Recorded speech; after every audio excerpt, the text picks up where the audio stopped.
যে আটটি কথা জীবনও আপনি কাউকে বলবেন না। এই আটটি কথা যদি আপনি কারোর কাছে বলেন তাহলে মনে রাখতে হবে যে আপনি নিজের পায়ে নিজে আপনি কুড়াল মেরে দিয়েছেন, নিজের ধ্বংস নিজেই আপনি করলেন। অনেক সময় দেখবেন গ্রামের মুরব্বীরা বলে, এমন কাজ করছো তুমি যে নিজের পায়ে নিজে কুড়াল মারছো। তা আসলে এমন কিছু কথা আছে যে কথার কারণে আমার বিপদ আমি নিজেই টেনে নিয়ে আসি। মনে করেন যদি আপনি জানেন, বাবা আমি আপনাকে বলছি শুনেন, যদি আপনি জানেন যে এই রাস্তাতে গেলে আপনার বিপদ হতে পারে, এই রাস্তা দিয়ে গেলে আপনার জীবন নাশের সম্ভাবনা রয়েছে, তাহলে কি আপনি রাস্তা দিয়ে যাবেন? যাবেন না। কিন্তু আমরা আমাদের যে মুখ, এই যে আমরা মুখ দ্বারা কথা বলি, এই কথা যদি আমি কন্ট্রোল না করি, আমি যদি কথাটা কন্ট্রোল করতে না পারি, তাহলে যে কোনো সময় আমার বিপদ আসতে পারে, যে কোনো সময় আমার অঘটন ঘটতে পারে, যে কোনো সময় আমি বিপদের বিশাল একটা সম্মুখীন হব। আপনি যখন বিপদে পড়বেন তখন আপনি দেখবেন যে যারা আপনার কাছের মানুষ তারা আপনাকে সহযোগিতা করবে না, তারা আপনাকে হেল্প করবে না। এই পৃথিবীটা কেমন জানেন? যদি আপনার টাকা থাকে, আপনার যদি টাকা থাকে, মাল থাকে, তাহলে আপনার বন্ধু বান্ধবের কোনো অভাব হবে না। আর যদি আপনার মাল না থাকে, টাকা পয়সা না থাকে, দেখবেন আপনার বন্ধু বলতে কোনো শব্দই আপনার নাই। আরে আপনার বন্ধু বলতে কোনো কিছুই আপনার নাই। যখন আপনার মাল থাকবে দেখবেন আপনার বন্ধুর কোনো অভাব নাই। আপনার জন্মদিন দেখবেন একজন পালন করতেছে, আপনার নাম নিয়ে একজন কত সুন্দর আলোচনা করতেছে, মানে আপনার সম্মানের কোনো অভাব নাই। টাকা নাই, আপনার নাম নেওয়ার মতো কোনো ব্যক্তিকে আপনি তালাশ করেও, এই যে টর্চ লাইট দিয়ে তালাশ করে আপনি পাবেন না। আমি আপনাকে বলছি শোনেন, এই আটটি কথা জীবনে কাউকে বলবেন না। যদি আপনি বলেন তাহলে আপনি নিজের বিপদটা নিজেই আপনি টেনে নিয়ে আসছেন। আজকে আমরা সেই আটটা বিষয় সম্পর্কে জানব। এই বিষয়গুলো আপনার জীবনে চলাফেরা করার ক্ষেত্রে, আপনার জীবনে চলাফেরা করার ক্ষেত্রে দুনিয়াতে আমার উপকার হবে, পরকালে আমার উপকার হবে। কিন্তু হ্যাঁ, দুনিয়াতে আমার একটু বেশি উপকার হবে। আজকে আমরা সেই কথাগুলা প্রকাশ করে দেওয়ার কারণে, সেই কথাগুলা জনসম্মুখে আসার কারণে অনেক সময় আমার আপনার জীবন নাশের সম্ভাবনা হয়ে যায়। তাহলে কি এমন আটটা কথা? এক নাম্বার হচ্ছে, প্রথম নাম্বার যে কথাটা জীবনে কাউকে আপনি বলবেন না, সেই কথাটা হলো নিজের সব পরিকল্পনার কথা কখনো কাউকে আপনি বলবেন না। আপনি কি করবেন ভবিষ্যতে, বা আপনার প্ল্যান কি আছে, আপনি নিজে খুব ভালো করে জানেন যে এই পরিকল্পনাটা আমি করতেছি, এটা যদি আমি করতে পারি আমার মনে হয় আমি সাকসেস হতে পারবো। আপনি জানেন আপনার পাশে কিছু মানুষ চলাফেরা করে, একেবারে আপনার ঘনিষ্ঠ, একেবারে আপনার সাথে, যাদেরকে নিয়ে আপনি ওঠা বসা করেন, যাদেরকে নিয়ে আপনি চা খান, যাদেরকে নিয়ে আপনি বিভিন্ন রেস্টুরেন্টে খাবার খান, ওই মানুষগুলাই কিন্তু তারা আপনার ভালো চায় না, তারা আপনার ক্ষতি চায়, তারা আপনাকে সফলতা দেখতে চায় না। আপনি যখন, হ্যাঁ, বন্ধুর ভিতরে কিছু বন্ধু আছে যে তারা আপনার খুব ভালো চায়, আপনি একটা ভালো একটা অবস্থানে যান, তারা এটাও চায়। মনে করেন আপনার একটা পরিকল্পনা আপনার মনের ভিতরে আছে, আপনি একটা বিজনেস করবেন।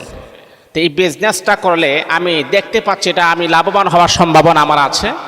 এই বিজনেসের পরিকল্পনার কথা আপনার বন্ধুদের কাছে আপনি বললেন, দেখবেন তারা বলবে, এই বেটা কি কস, এখন কি বিজনেস করে কোনো শান্তি আছে? এটা তোর মাথা থেকে বাদ দে। এই জন্য আমি বলছি, কখনো পরিকল্পনার কথা আপনি কাউকে বলবেন না। হ্যাঁ, যদি বলার মনে চায় যে যেই মানুষটা আপনার বন্ধু, যে সে আপনার ভালো চায়, আপনি বুঝেন, যে কোন অ্যাঙ্গেলে হোক আপনি বুঝেন, তাহলে তার কাছে আপনার এই পরিকল্পনার কথা বলবেন। অন্যথায় কোনো মানুষের কাছে পরিকল্পনার কথা বললে আপনি কখনো সাকসেসফুল হতে পারবেন না। তাহলে বন্ধুরা আমার শোনব, এই আটটি কথা কখনো কাউকে আপনি বলবেন না। যদি আপনি বলেন তাহলে আপনি গন্তব্যস্থলে আপনি পৌঁছতে পারবেন না। আমাদের জীবনটাই হলো রিস্ক। যে কোনো কাজ যখন আপনি করবেন, রিস্কের সাথে আপনি করতে হবে, রিস্কের সাথে আপনাকে উত্তীর্ণ হতে হবে। বাবারে, জীবনের কোনো গ্যারান্টি নাই। এখন আপনি আছেন, এমনকি 1 মিনিট পরে আপনার মৃত্যুর সংবাদও চলে আসতে পারে। অনেক সময় আছে একটা বিজনেস করতে গেলে বা একটা পরিকল্পনা করতে গেলে, বা যে কোনো একটা কাজ যখন আপনি করবেন, যখন পরিকল্পনা করার পরে কিন্তু এই কাজটা করা হয়। তা আপনার পরিকল্পনাতে যদি বাধা প্রদান করে তাহলে এই কাজটা সাকসেস হয় না। এই জন্যে নিজে পরিকল্পনা করবেন। প্রয়োজন আমি আপনাকে বলছি কোরআন সুন্নাহ মোতাবেক আপনি সলাতুল হাজতের 2 রাকাত নামাজ আপনি পড়বেন। আমি আপনাকে বলবো যে আপনি কারো কাছে না বলে এই পরিকল্পনা আপনার নিজের মনের ভিতর তো জানাই আছে, তারপরে আপনি সলাতুল হাজতের 2 রাকাত নামাজ পড়ে তাসবিহ তাহলিল পড়ে দুরূদ শরীফ 11 বার পড়ে আপনি চোখ বন্ধ করে এই পরিকল্পনার কথাটা নিয়ে আপনি একটু ভাবেন, দেখেন যে আপনার মনে কি বলে। যদি বেশিরভাগ বলে যে এটা তোমার সাকসেস হবে, এটা তোমার ভালো হবে, এটা তোমার কল্যাণ হবে, এই কাজটা তোমার সফলতা হবে, তাহলে 100% আমার আল্লাহ আপনাকে জানায় দিয়েছেন বান্দা এই কাজটা শুরু করো, এই কাজে তুমি সফলতা লাভ করতে পারবা। তাহলে আপনি কারোর কাছে বলার কোনো প্রয়োজন। এটা হলো 1 নাম্বার, নিজের সব পরিকল্পনার কথা কখনো কারোর কাছে বলা যাবে না, এটা হলো 1 নাম্বার। 2 নাম্বার হলো যদি বলেন তাহলে কেমনে আমি বললাম, অথবা 2 রাকাত সালাতুল হাজতের নামাজ পড়বেন। 2 নাম্বার হলো আপনার ব্যাংকে বা আপনার অ্যাকাউন্টে কত টাকা আছে এইগুলা কখনো মানুষকে আপনি বলবেন না। বাবারে মানুষের নজর বড় সত্য। আপনার ব্যাংকে কত আছে, কত টাকা আপনার আছে, এইগুলা কখনো আপনি বেড়াইবেন না, বলবেন না, দরকার নাই তো, এটা পার্সোনাল। ব্যাংকে টাকা রাখা মানে কি যে আমি পার্সোনাল, যে আমার টাকাটা ঘরে রাখা নিরাপদ না, এই পার্সোনালি ভাবে আমি ব্যাংকে রাখলাম, এটা হচ্ছে গোপনীয়তা। আপনার এই গোপনীয় খবর আপনি কাউকে বলবেন না, তাহলে বাবা আপনার এমন এমন ক্ষতি তারা করবে, সর্বনাশ আপনার করবে, যা আপনি কখনো ধারণাও করতে পারেন নাই। এই জন্য আপনার ব্যাংকে কত আছে এটা বলা দরকার না, এটা হলো 2 নাম্বার। 3 নাম্বার হলো পারিবারিক গোপন বিষয়। এটা খুবই ইম্পর্টেন্ট, খুবই দামি কথা। পারিবারিক গোপন বিষয় কখনো কারোর কাছে বলবেন না।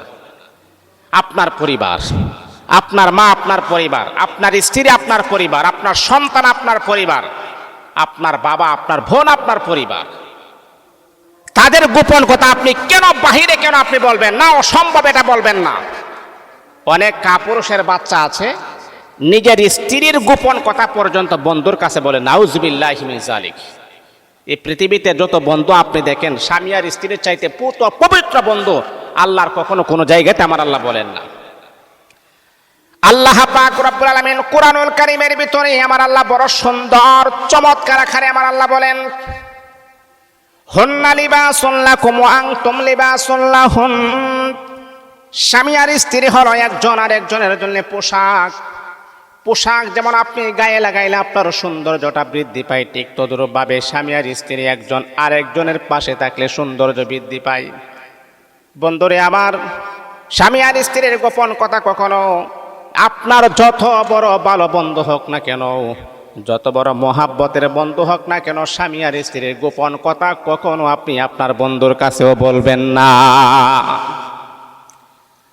এরে বন্ধু শোনো, আল্লাহ পাক রব্বুল আলামিন কুরআনুল কারীমের ভিতরে এমনকি আমার হাবিব বিশ্ব নবীকে জানায় দিয়েছেন, আমার হাবিব আপনি জানেননি এই পৃথিবীতে যত বন্ধু আছে, যত বান্ধব আছে, স্বামী আর স্ত্রীর চাইতে এত পবিত্র বন্ধু আল্লাহর জমিনের ভিতরে আর কোনো কিছুই হতে পারে না। বাবারে আপনি জানেন আল্লাহ পাক আল্লাহর হাবিব বিশ্ব নবী হাদিসের ভিতরে বলেন, এই পৃথিবীতে সবচাইতে দামি সম্পদ কি তোমরা জানো? আপনার কাছে মনে হতে পারে যে আপনার কাছে স্বর্ণ, আপনার কাছে হীরা, মণি, মুক্তা এগুলা দামি হতে পারে, কিন্তু আপনি হাদিস যদি গবেষণা করেন, হাদিস যদি আপনি রিসার্চ করেন, তাহলে হাদিসের ভিতরে আসছে এই পৃথিবীতে সবচাইতে দামি সম্পদ হলো তোমার স্ত্রী। নেককার স্ত্রী পৃথিবীতে সবচাইতে দামি সম্পদ। যার ঘরের স্ত্রী ভালো, এর চাইতে সুখী আর কেউ নাই। নেককার স্ত্রী পাওয়া এটা হলো সৌভাগ্যের লক্ষণ। আর আপনি নেককার স্ত্রী পেয়েছেন, আপনি মনে করবেন যে আপনি একটা জান্নাতের একটা নিয়ামত আপনি পেয়েছেন। যার ঘরের স্ত্রী খারাপ, এর চাইতে বদনসিব আর এর চাইতে পুরা কফাল আল্লাহর জমিনের ভিতরে আর কেউ হতে পারে না। যার ঘরের স্বামী খারাপ, ওই নারীটা বুঝে যে কি কষ্ট করে তিলে তিলে এই সংসারটা সে করতেছে। অনেক নারী আছে অনেক কষ্ট করার পর সংসার করে, তারপরে দেখছে কষ্টের মাত্রা যখন বেড়ে যায় তখন আর সংসারটা ধরে রাখতে পারে না, কান্না করে আমাদেরকে ফোন দেয়া বলে, হুজুর এত কষ্ট করে সংসারটা আমি সাজালাম, কিন্তু লাস্ট পর্যন্ত আমি আর টিকতে পারতেছি না। এ বন্ধুরে আমার শোনো, আপনার যত বড় বন্ধু হোক না কেন, যত বড় আপনার ক্লাসমেট হোক না কেন, জীবন আপনি আপনার পারিবারিক সম্পর্ক কথা কখনো কারোর কাছে আপনি বলবেন না। আপনার পরিবারের কথা কখনো বলবেন না। এটা হলো সিক্রেট, এটা হলো গোপন বিষয়। অনেক পুরুষ আছে এমনকি জানেন, স্বামী আর স্ত্রী রাতের বেলা সহবাস করে সহবাসের কথা পর্যন্ত বন্ধুদের কাছে বলে। স্বামী আর স্ত্রী ঝগড়া করে, ঝগড়ার কথা পর্যন্ত বন্ধুদের কাছে বলে যে আমার স্ত্রী আমাকে এইরকমভাবে গালিগালাজ করে। ও বন্ধু, আপনি জানেননি, আপনি যে আপনার বন্ধুর কাছে আপনার স্ত্রীর নামে বদনাম করলেন, আপনারা স্বামী স্ত্রী 1 দিন 2 দিন 3 দিন এরপরে কিন্তু আপনারা ভালো হয়ে যাবেন, আপনাদের মাঝে মিল মিশ হয়ে যাবে, আপনাদের মাঝে অভিমান কেটে যাবে, রাগ কেটে যাবে, মোহাব্বত বেড়ে যাবে।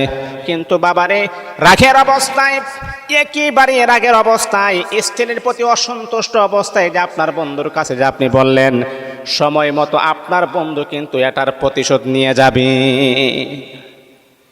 কেন আপনি বললেন? আপনার বন্ধুর কাছে বলার তো কোনো প্রয়োজন আমি মনে করি না। আপনার স্ত্রীর গোপন কথা, স্বামী আর স্ত্রীর গোপন কথা আপনি কেন অন্য কাউকে কেন বলবেন? এত বন্ধুত্ব কেন? আর স্ত্রী চাইতে আপন কে আছে আপনার? এই পৃথিবীতে যত বন্ধু আপনি দেখেন বাবারি, সময় মতো আপনি আসলে বুঝবেন যে বন্ধু কারে কই। এই পৃথিবীতে যত বড় বড় বিপদ আসে বা মুসিবত আসে বা জীবন নাশের সম্ভাবনা বেশি হয়, এটা কিন্তু বন্ধুদের কারণেই হয়ে যায় বেশি। ওই বন্ধু তাকে হত্যা করে ফেলেছে, ডাক দিয়েছেন, হত্যা করে ফেলেছে। ওই বন্ধুর সাথে তার বিজনেসের একটা সম্পর্ক ছিল, শেয়ার ছিল, তখন তাকে মেরে সে শেয়ারে একা যেন শেয়ার দখল করতে পারে সেই জন্য তাকে মেরে ফেলেছেন। এইরকম ঘটনা তো আমরা অহরহ আমরা শুনি। এই জন্যে বাবা, আমি আপনাকে বলছি, দিলের কান লাগায় কথাগুলো শোনেন। মনে রাখতে হবে, পারিবারিক পার্সোনালিটি, পারিবারিক বিষয়গুলো কখনো আপনার পরিবারের ভিতরে যেন সীমাবদ্ধতার ভিতরে থাকে, এটা কখনো বাহিরে ফোকাস করবেন না। স্বামী আর স্ত্রী ঝগড়া লেগেছেন, এই ঝগড়াটা মিটমাট হয়ে যাবে, এই ঝগড়া সমস্যা সমাধান হয়ে যাবে। কিন্তু এই ঝগড়াটা আপনি আপনার বন্ধুর কাছে বললেন, এটা কিন্তু ভালো কাজ আপনি করেন নাই। আরে বাবা, আপনি জানেন আপনার স্ত্রীকে ছোট করা মানে আপনি নিজেই ছোট হয়ে গেছেন। আর সে তো আপনার পোশাক, সে তো আপনার জীবন সাথী, সে তো আপনার লাইফ পার্টনার। তাকে ছোট করা মানে আপনি নিজেই ছোট হয়ে গেছেন। অনেক বোকা মার্কা, বেয়াদব মার্কা স্ত্রীরাও জানে না যে স্বামীর বদনামও দেখা যায় যে অন্য নারীদের সাথে গিয়ে করে, আমার স্বামী অমুক, আমার স্বামী তমুক, আমার স্বামী এই, আমার স্বামী সেই। মা, আপনি জানেন না আপনার স্বামীকে ছোট করা মানে আপনি নিজেই ছোট হয়ে গেছেন। আপনার স্বামীর বদনাম করা মানে আপনি নিজের বদনাম নিজে আপনি করতেছেন। এই জন্য মা, কন্ট্রোল, এই জন্য কন্ট্রোল করতে হবে, নিজেকে কন্ট্রোল করতে হবে। কারণ স্বামীর বদনাম করে কখনো আপনি সুখী হতে পারবেন না। আর স্বামী হলো আপনার জান্নাত। স্বামীকে খুশি করুন, স্বামীকে ভালোবাসুন, স্বামীকে মোহাব্বত করুন। নামাজ পড়া যেমন ইবাদত, কোরআন তেলাওয়াত করা যেমন ইবাদত, নফল দান সদকা করা যেমন ইবাদত, একজন স্ত্রীর জন্য স্বামীর খেদমত করা আমার আল্লাহ তার জন্য ইবাদত হিসাবে গণ্য করে দিয়েছেন। এই জন্য আমার মা বোনেরা, দিলের কান লাগায়া কথাগুলো আপনি শুনবেন। জীবন গেলেও কখনো স্বামীর নামে বদনাম আপনি করবেন না। স্বামীর নামে যদি আপনি বদনাম করেন, তাহলে নিজের নামে আপনি বদনাম করলেন। ও আমার বাবা, কখনো আপনার পরিবারের বিষয়গুলো অন্য কাউকে কখনো আপনি বলবেন না। স্বামী আর স্ত্রীর রাগ হয়েছে, অভিমান হয়েছে, আপনাদেরকে আমি সাজেস্ট করব, তৃতীয় কোনো ব্যক্তি আনবেন না আপনাদের রাগ অভিমান ভাঙ্গানোর জন্যে। হে বাবা, বলেন, স্বামী আর স্ত্রীর রাগ হওয়ার পরে অনেক সন্তানেরা আছে মার কাছে বলে, অনেক সন্তানেরা আছে বাবার কাছে বলে, না না, এটা কখনো করবেন না। আপনি আপনার মার কাছে বলবেন না, আপনি আপনার বোনের কাছে বলবেন না। কারণ হলো তারা আবেগের বশত তারা আপনাকে এমন কথা বলবে, এমন হতে পারে তাদের কথা শুনে আপনি যখন আপনার স্ত্রীকে যখন ছেড়ে দিবেন, পরে এক সময় আফসোস করবেন। ওই সময় আফসোস করলে আর কোনো কাজ হবে না। এই জন্য স্বামী আর স্ত্রীর ঝগড়ার কথা নিজের মার কাছেও বলা দরকার নাই, নিজের বাবার কাছেও বলা দরকার নাই, নিজের বোনের কাছেও বলা দরকার নাই। কারণ তারা আপনাকে ভালোবাসে, তারা আবেগের বশেতে এমন কথা বলবে, তারা যেই কথা বললে আপনি আপনার স্ত্রীকে ছাড়তে বাধ্য হবেন। আর ছাড়ার পরে যে 8টি কথা কখনো কাউকে বলবেন না, এর ভিতরে 4 নাম্বার হলো, জীবনে কখনো কাহারো কাছে নিজের দুর্বলতার কথা প্রকাশ করবেন না। আপনি কোন সাইটে দুর্বল, আপনি কোন জায়গাতে দুর্বল, আপনি কোন কোন ক্ষেত্রে দুর্বল, সেই বিষয়টা যেন অন্য কেউ যেন না জানে। বাবা, আপনি জানেন, মানুষ যখন আপনার যেই সাইটে আপনি দুর্বল, যেই ক্ষেত্রে আপনি দুর্বল, যেই কানে আপনি দুর্বল, সেই জায়গাতে মানুষ কিন্তু আপনাকে আঘাত করবে। আর দুর্বল সাইটে আঘাত করলে আপনাকে বশ করা যাবে। দুর্বল সাইটে আঘাত করলে আপনার কাছ থেকে সব কিছু নেওয়া সম্ভব হবে। এই জন্যে আমি আপনাকে সাজেস্ট করব, আমি আপনাকে বলবো, জীবনে 8টি কথা কাউকে বলবেন না। এর ভিতরে 4 নাম্বার হলো, নিজের দুর্বলতার কথা কখনো কোনো ব্যক্তিকে আপনি বলার চেষ্টা করবেন না, কখনো আপনি বলবেন না। এই যে আপনি দেখেন, অনেক সময় যারা ক্রিকেট খেলা দেখেন অথবা যারা ফুটবল খেলা দেখেন বা ক্রিকেট যারা খেলে, এক ব্যাটসম্যান যখন ব্যাট করে তখন যারা বিপক্ষ দলের যে কোচ আছে, বিপক্ষ দলের যে মনে করেন ম্যানেজমেন্ট আছে, যারা তাদেরকে খেলা শেখায়, হ্যাঁ, তখন তারা কিন্তু লক্ষ্য করে যে এই ব্যাটসম্যানটা কোন সাইটে সে দুর্বল, কোন দিকে বল মারলে সে বলটা সে মারতে পারে না, কোন সাইটে সে দুর্বল। তখন কিন্তু বিপক্ষ দলের কোচ যাই বলেন বা তাদেরকে শেখাই দিয়ে ওই সাইটে তুমি বল মারো। কারণ এই পৃথিবীতে আপনি দেখবেন, আপনি যেই সাইটে দুর্বল সেই সাইটে মানুষ যখন জানবে তখন ওই সাইটে আপনাকে আঘাত করবে। এই জন্যে বন্ধুরা আমার শোনব, ওই 8টি বিষয় কখনো কাহারো কাছে আপনি বলবেন না। যদি আপনি বলেন তাহলে মনে রাখতে হবে, দুনিয়ার জমিনে আপনি বড় ধরনের বিপদের সম্মুখীন হবেন, বড় ধরনের বিপদের সম্মুখীন হবেন। এর মানে হলো নিজের পায়ে আপনি নিজে কুড়াল মেরে দিয়েছেন।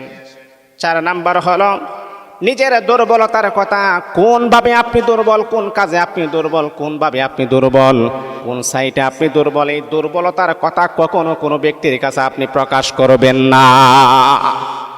এটা হলো 4 নাম্বার। 5 নাম্বার হলো ভবিষ্যতের বড় লক্ষ্য, মানে সামনে ভবিষ্যতে আপনি কি করবেন। আপনি একটা প্রজেক্ট করবেন, অথবা আপনি বিদেশ যাবেন, অথবা আপনি বিজনেস করবেন, মানে ভবিষ্যতের যে খবর সেটা আপনি কখনো কারোর কাছে প্রকাশ করবেন না। ভবিষ্যতের কথা বললে কি ক্ষতি হয় আমি আপনাদেরকে একটা উদাহরণ দিয়ে বুঝাই। কয়েকদিন আগের ঘটনা, এটা বাস্তবমুখী একটা ঘটনা দিয়ে আমি বুঝাই। এক আল্লাহর বান্দা আমাদের বাংলাদেশের ইটালিতে থাকে। তো ইটালিতে থাকার পরে সে বিবাহ করবে, দেশে এসে বিবাহ করবে। তার বিবাহ সব কিছু কমপ্লিট হয়েছে, আসার পরেই সপ্তাহ 10 দিন পরে সে বিবাহ করবে। তো ইটালি একটা ইউরোপ রাষ্ট্র, আমরা জানি ইটালিতে থাকলে তার অবস্থানটা একটু ভালো, এটা সবাই আমরা জানি। ওই আল্লাহর বান্দা সে ফেসবুকে একটা স্ট্যাটাস দিয়েছে যে আমি আগামী বৃহস্পতিবার রাত্রে ইটালি থেকে দেশে পাড়ি দিব ইনশাআল্লাহ। মানে ভবিষ্যতের কথা সে আগে মানুষদেরকে জানাইয়া দিছেন। যাই হোক, এই যে ফেসবুকে দেওয়ার পরে মোটামুটি সবাই দেখছেন, আর সবাই তো তার শুভাকাঙ্ক্ষী না। আপনি একটা ভালো অবস্থানে থাকেন, আপনি একটু ভালো অবস্থানে আছেন, আপনার ইনকাম সোর্স ভালো, আপনি একটা ভালো অবস্থানে আছেন, ভালো জায়গাতে আছেন, এটা কিন্তু সবাই কিন্তু চাই না যে আপনি একটা ভালো অবস্থানে থাকেন। এমন কিছু মানুষ আছে যে তারা আপনার রক্তের সম্পর্ক, তারাও চাই না যে আপনি একটা ভালো অবস্থানে থাকেন। তারপরে যখন স্ট্যাটাস দিয়েছে আমি আগামী বৃহস্পতিবার রাত্রে ইনশাআল্লাহ আল্লাহ বাঁচিয়ে রাখলে দেশের মাটিতে পাড়া দিব, তখন যারা তার ক্ষতি চায় তারা একজনের সাথে আরেকজন যোগাযোগ করতেছে, সে তো আসবে, সে তো অনেক মাল সামানা নিয়ে আসবে, তাকে আমরা যে কোনোভাবে হোক, কোনো মানুষের মাধ্যমে হোক, তাকে যদি আমরা হাইজ্যাক করতে পারি বা হ্যাটাক করতে পারি, তার কাছ থেকে যদি সব কিছু ছিনিয়ে নিতে পারি, তাহলে আমাদের অনেক উপকার হবে। ওই আল্লাহর বান্দা যখন আসছে, এয়ারপোর্টে যখন আসছে, এয়ারপোর্ট থেকে যখন গাড়ি নিয়ে যখন বাড়ির দিকে আসবে, তখন তার গাড়িটা ডাকাতের দলে কবলে পড়ে গেছে। তারই বন্ধু মানুষ, কিন্তু সে বুঝতে পারে নাই। ধরে সব মাল সামানা, টাকা পয়সা, স্বর্ণ, আমি শুনেছি যে 5 ভরি স্বর্ণ ছিল, 5 ভরি স্বর্ণ পর্যন্ত নিয়ে গেছে, আইফোন ছিল নিয়ে গেছে। ভবিষ্যতের লক্ষ্য আপনি যদি কাহারো কাছে বলেন, এটাতে বাস্তবমুখী যে বিপদের সম্মুখীন হবেন, এটাই তার একটা নজির, এটাই তার একটা উদাহরণ। আপনি ভবিষ্যতে কি করবেন আল্লাহর কাছে আপনি বলবেন, দুনিয়ার কাহারো কাছে বলার কোনো প্রয়োজন নাই। যে আপনার শুভাকাঙ্ক্ষী, যেমন আপনার স্ত্রী আছে, সে আপনার শুভাকাঙ্ক্ষী, সে আপনার ভরণ পোষণ খায়। একজন স্ত্রী তার স্বামী ভালো একটা অবস্থানে থাকুক, এরা প্রত্যেকটা স্ত্রী কামনা করে, প্রত্যেকটা স্ত্রী চাই। প্রয়োজনে আপনি আপনার স্ত্রীর কাছে বলবেন, কিন্তু বাহিরের কাছে আপনার ভবিষ্যতের লক্ষ্যর কথা কখনো বলবেন না। তাহলে এটা হলো 5 নাম্বার। 6 নাম্বার হচ্ছে অন্যের ব্যক্তিগত কথা। একটা মানুষ আপনাকে বিশ্বাস করে, তার ব্যক্তিগত কথা আপনাকে বলতেই পারে। বন্ধুরে আমার শোনো, আমানতের খিয়ানত কখনো করা যাবে না। যদি আপনি নিজেকে মুমিন দাবি করেন, যদি আল্লাহ পাক রব্বুল আলামিনের পেয়ারা বান্দা আপনি দাবি করেন, তাহলে কখনো আমানতের খিয়ানত করা যাবে না। টাকার আমানত হতে পারে, কথার আমানত হতে পারে, মালের আমানত হতে পারে, বিভিন্ন প্রকারের আমানত হতে পারে, কিন্তু বাবারে যে কোনো আমানত হোক না কেন কখনো আপনি খিয়ানত করবেন না। কারণ খেয়ানতকারী জান্নাত পাবে দূরের কথা, জান্নাতের গ্রাণও পাবে না। আমানতের খেয়ানত করা যাবে না। একটা মানুষ একটা কথা আপনাকে জানিয়ে রাখছেন, বলছেন যে ভাই, বলার পরে বলছেন যে ভাই কথাটা বলবেন না, বললে আমার বিপদ হতে পারে। আমি আপনাকে বিশ্বাস করি, আমি আপনাকে ভালোবাসি বিদায় এই কথাটা আপনি বলছি, আপনি এই কথাটা আপনার কাছেই রাখবেন, কখনো বলবেন না। কিন্তু আপনি কি করলেন? তার দুর্বলতার সুযোগ বুঝে তাকেই আপনি কষ্ট দেওয়ার জন্য আপনি তার এই গোপন কথাটা প্রকাশ করে দিয়েছেন। আপনি তো আসলে মুমিন হতে পারেন নাই, মুমিনের ক্যাটাগরির ভিতর আপনি পড়েন নাই। মানুষের গোপন কথা আপনি বলে দেন, আপনি তো ভালো মানুষ না। এই বন্ধুরে আমার, আপনি জানেন না আল্লাহর হাবিব বিশ্বনবী মুহাম্মদুর রাসূলুল্লাহ সাল্লাল্লাহু আলাইহি ওয়াসাল্লামকে ওই সমস্ত কাফেররা কেমন বিশ্বাস করতেন, মক্কার কাফের আল্লাহর হাবিবকে কেমন ভালোবাসতেন আপনি জানেননি। যে সময় আল্লাহর হাবিব এখনো নবুয়ত লাভ করেন নাই, আল্লাহ পাক রব্বুল আলামিন এখনো আল্লাহর হাবিবকে নবুয়ত দেন নাই, কিন্তু ওই সময়ের মক্কার কাফের আল্লাহর হাবিবকে কেমন বিশ্বাস করতেন। তাদের মালের টাকা, তাদের বিজনেসের টাকা আল্লাহর হাবিবের কাছে জমা দিতেন। এমনকি মক্কার মানুষেরা আল্লাহর হাবিব বিশ্বনবীকে আল আমিন বলে সম্বোধন করতেন। এর মানে হলো চরম বিশ্বাসী। এমন বিশ্বাসী জীবনে কোনোদিন ওই মানুষটাকে দেখি নাই মিথ্যা কথা বলতে।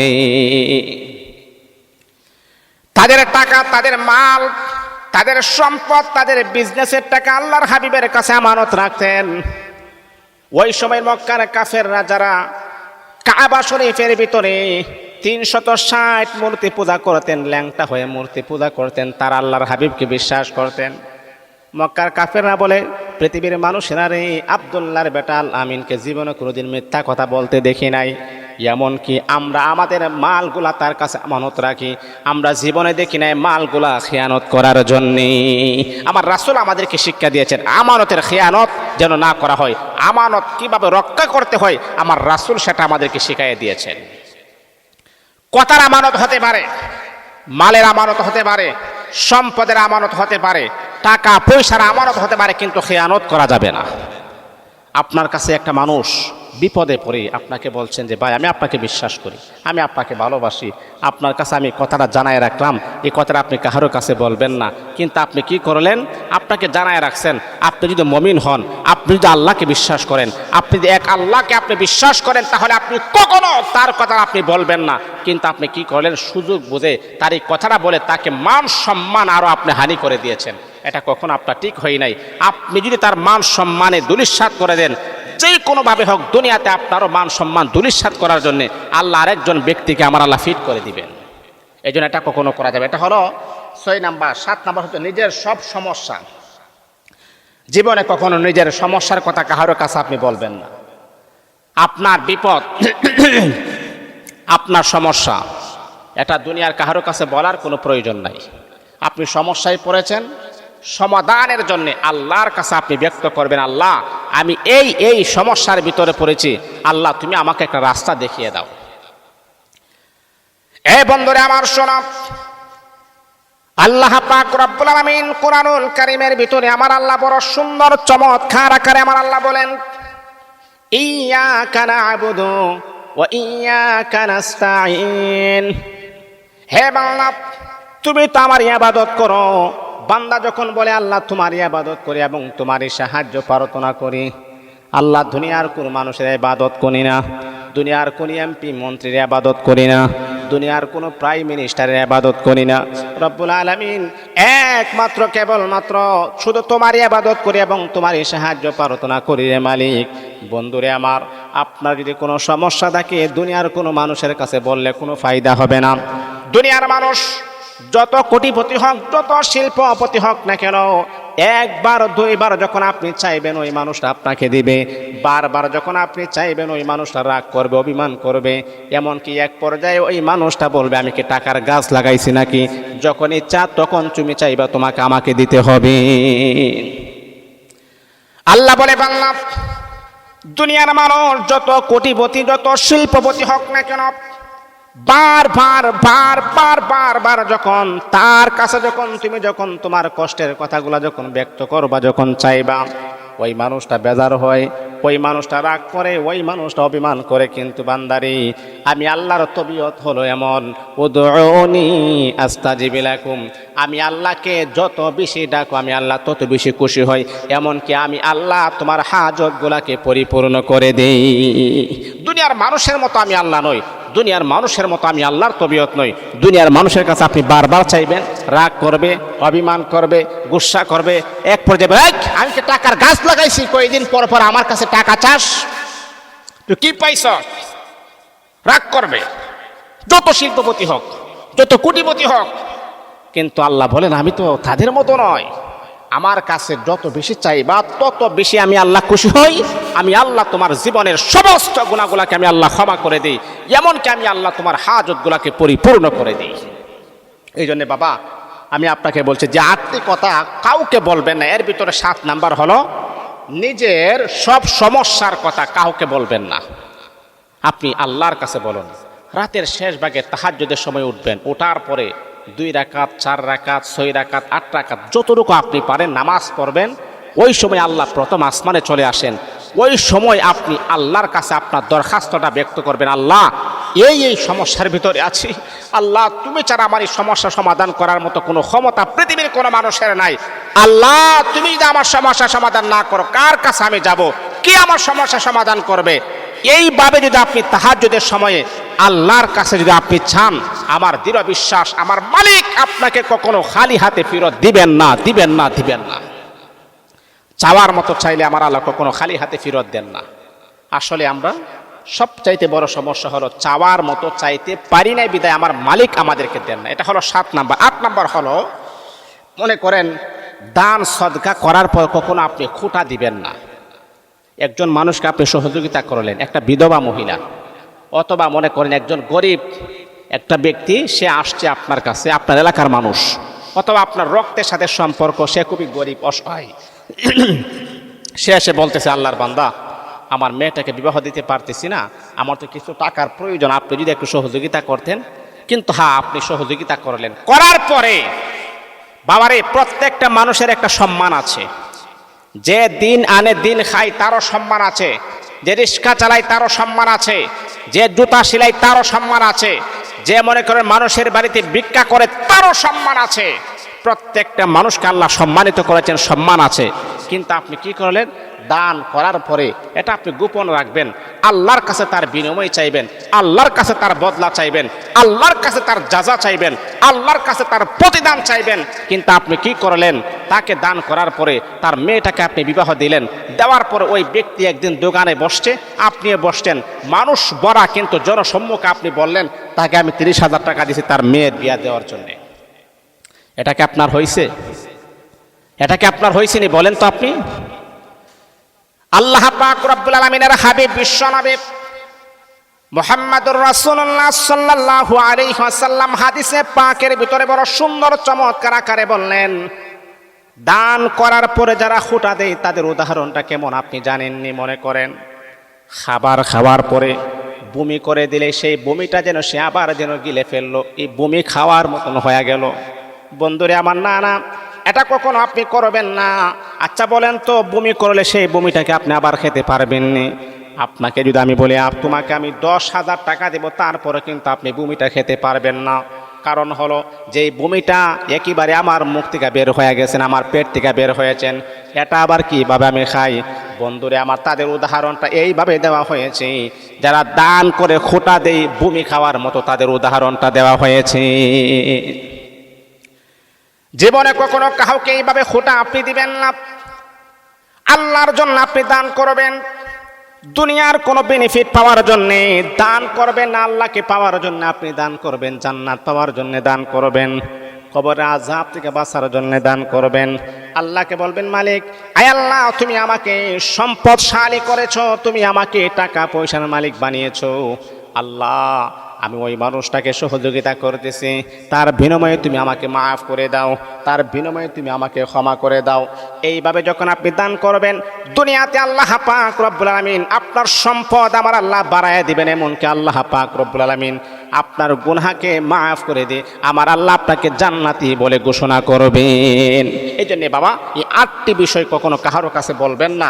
নিজের সব পরিকল্পনার কথা 1 নাম্বার, ব্যাংকে কত টাকা আছে সেটাও বলবেন না 2 নাম্বার, পারিবারিক গোপন বিষয় কখনো কারোর কাছে বলবেন না 3 নাম্বার, 4 নাম্বার নিজের দুর্বলতার কথা কখনো কারোর কাছে বলবেন না, 5 নাম্বার ভবিষ্যতের বড় লক্ষ্য কি সেটাও বলবেন না, 6 নাম্বার অন্যের ব্যক্তিগত কথা কখনো কারোর কাছে বলবেন না, 7 নাম্বার নিজের সব সমস্যার কথা কারোর কাছে বলবেন না, 8 নাম্বার দান করে কখনো কারোকে খোঁটা দিবেন না। এই 8টা বিষয় যদি আপনি না বলেন, আল্লাহ আপনাকে পবিত্র করে দিবেন, দুনিয়া তো শান্তি দিবেন, পরকালে আপনার জন্য মুক্তির ব্যবস্থা করে দিবেন ইনশাআল্লাহ।